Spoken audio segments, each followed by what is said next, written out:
जय हिंद फ्रेंड्स।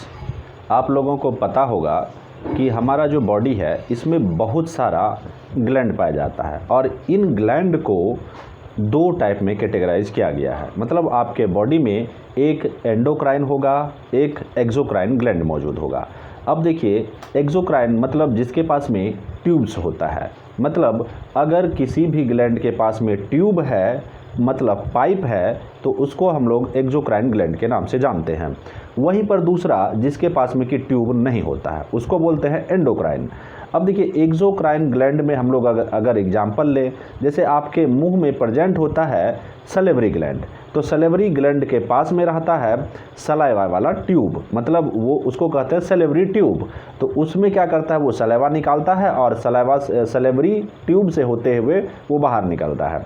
तो ये हो गया हमारा कौन सा ग्लैंड, तो एक्सोक्राइन ग्लैंड। मतलब जिस ग्लैंड के पास में पाइप हो उसको एक्सोक्राइन ग्लैंड कहा जाता है। इसलिए हम लोग सलेवरी ग्लैंड को क्या कहते हैं, तो एक्सोक्राइन कहते हैं। और एक्सोक्राइन में कौन सा आ गया, जैसे सेबेसियस ग्लैंड।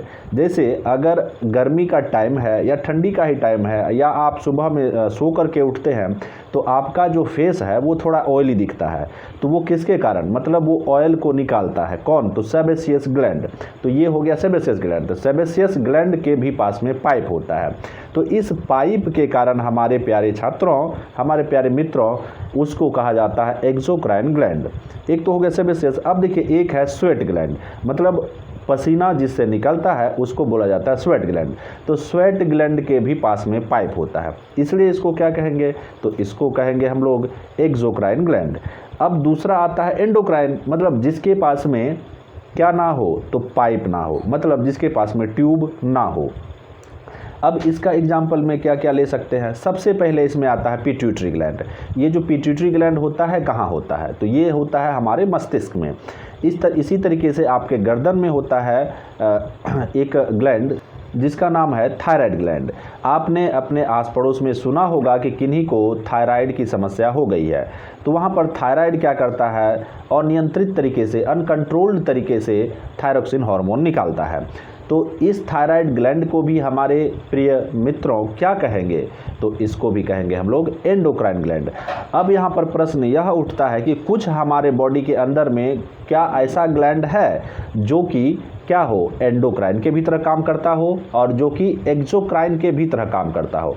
यस, हमारे बॉडी में कुछ ग्लैंड्स ऐसे हैं जो कि एक्सोक्राइन की तरह भी काम करते हैं और कुछ ग्लैंड एंडोक्राइन के भी तरह काम करते हैं। उनमें से एक का नाम है हमारा पेनक्रियाज। मतलब पेनक्रियाज एक ऐसा ग्लैंड है जो कि दोनों ग्लैंड की तरह काम करता है, एक्सोक्राइन और एंडोक्राइन की तरह।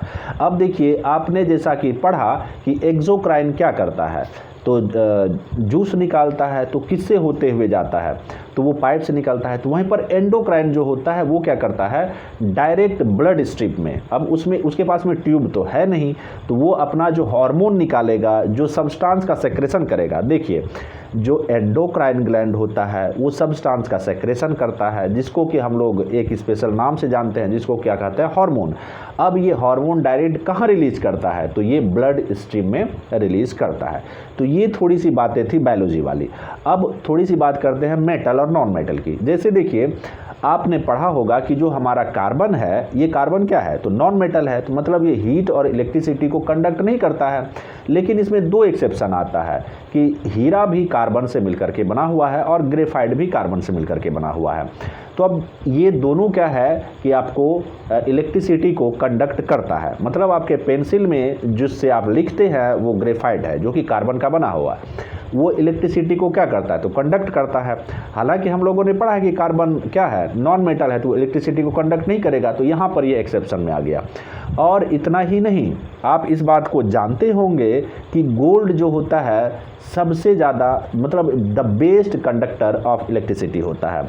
जबकि ये कार्बन जो बना है, ये जो हमारा गोल्ड जो बना है, ये क्या चीज़ का बना है, तो कार्बन का बना है। तो इसका मतलब यहाँ पर क्या हुआ, तो कार्बन अगर नॉन मेटल है तो वो इलेक्ट्रिसिटी को कंडक्ट नहीं करता है। तो नॉन मेटल से, कार्बन से बना हुआ जो भी सब्सटेंस होगा वो भी क्या करेगा, इलेक्ट्रिसिटी को कंडक्ट नहीं करेगा।